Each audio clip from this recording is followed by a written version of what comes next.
Now, a company owned by Elon Musk has implanted a microchip into the brain of a human for the first time. Is this a brilliant new innovation or something very scary and sinister? What could possibly go wrong? I'm Martin Daubney on GB News, Britain's news channel.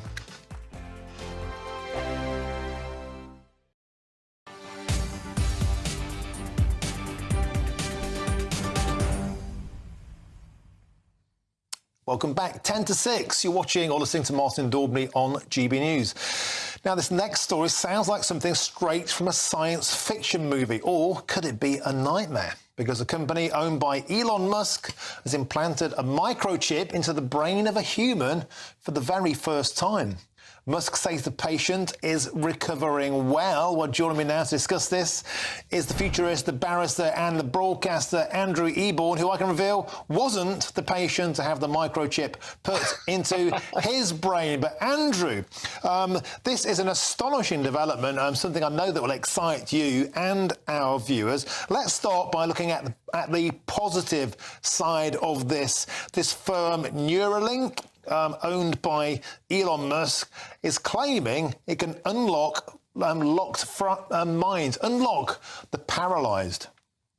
Oh, absolutely. So it is. Science fiction has become science fact. And as you rightly say, Martin, it's something I've been predicting for a very long time. And in fact, there's a few firms in this space. And very recently, there was a glorious report of somebody who'd been paralysed for years and years and years. And they've been shut off in this isolated world. And as a result of this technology, they were able to speak for the first time because basically the information get transferred into words taken directly from their brain. In addition to that, they can also do facial expression. So a particular patient, they managed to get an avatar taken from their wedding, and they could see that on a screen. So you could see all those glorious emotions. This is the stuff of the future. And as Elon, I'm a Musketeer, as you know, real fan of Elon and others in this space. And we sort of turn around and say, what's going to happen is that if we had Stephen Hawking, for example, had this as a brain implant,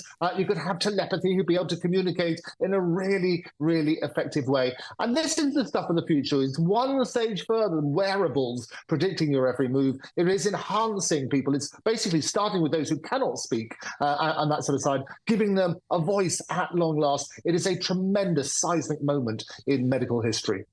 Now, Andrew, when I first heard this story, I thought about Michael Schumacher. You know, Michael Schumacher, who, of course, has been in a vegetative state now for years, and the incredible prospect of unlocking Schumacher, of getting Shui, if you like, ostensibly to be able to communicate again, would be simply astonishing. But there are downsides too. People have grave reservations about putting microchips in people's brains and it being an unfiltered kind of portal into people's minds. Do we really want to be going down that route?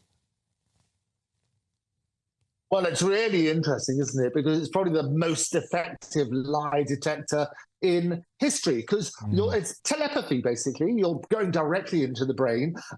People say that if you can tell when people are lying. Well, you can definitely tell when they're lying if you get into their brain. But I think looking at a positive side, and there's that sort of side, we have seismic advances in medicine. We're going to be able to cure all sorts of diseases. And starting just with those classic examples, and Michael, I know very well. I did a lot of business in Formula One for many, many years, as you probably know. And what happens is tragic what's happened to him, locked in this world.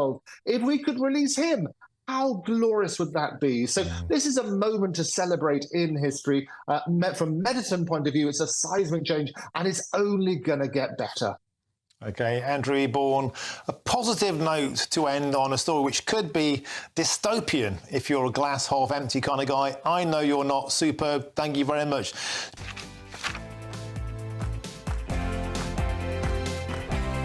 A brighter outlook with Box Solar, sponsors of weather on GB News.